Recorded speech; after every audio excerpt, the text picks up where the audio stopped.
The purpose of fluid power is to transmit power from one location to another. In the mid-1600s, Blaise Pascal, a French mathematician, made a very important contribution in the field of fluid motion. This contribution, known as Pascal's law, relates the transfer of pressure through a fluid. Pascal determined that a contained pressurized fluid will exert pressure equally in all directions.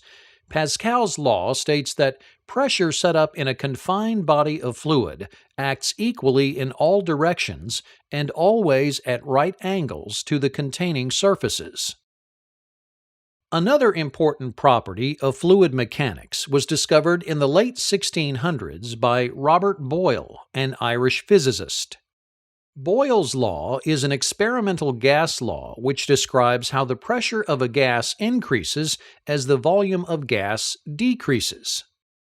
A modern statement of Boyle's law is the absolute pressure of a confined body of gas varies inversely as its volume, provided its temperature remains constant. In a physical system, this means that as the volume decreases, the pressure increases. Similarly, as the volume increases, the pressure decreases. Boyle's law can be expressed mathematically as the pressure at state 1 times the volume at state 1 is equal to the pressure at state 2 times the volume at state 2. This is true as long as both the temperature and mass, or amount of gas, remains constant. In the late 1700s, Jacques Charles, a French scientist and mathematician, discovered an important rule regarding gases under pressure.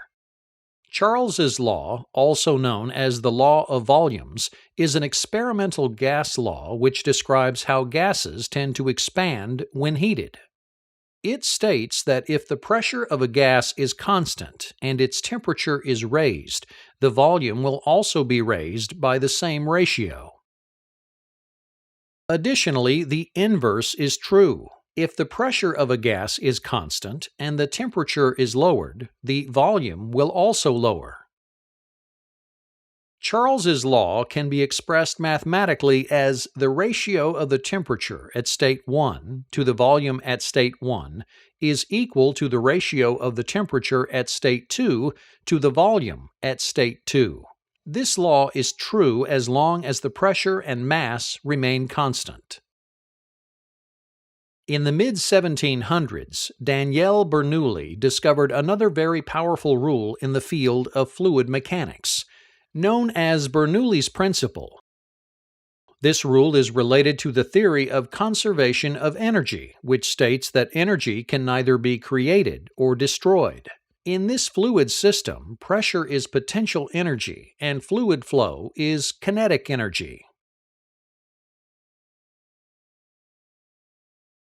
Bernoulli's principle states that an increase in the speed of an incompressible fluid occurs simultaneously with a decrease in pressure. This is illustrated by the flow of water through a pipe.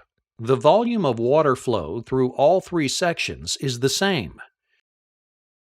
When the water's flow is restricted in section B, the speed of the water increases to maintain the same amount of volumetric flow.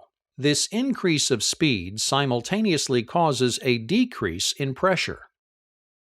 When the flow of water reaches section C, the inverse occurs.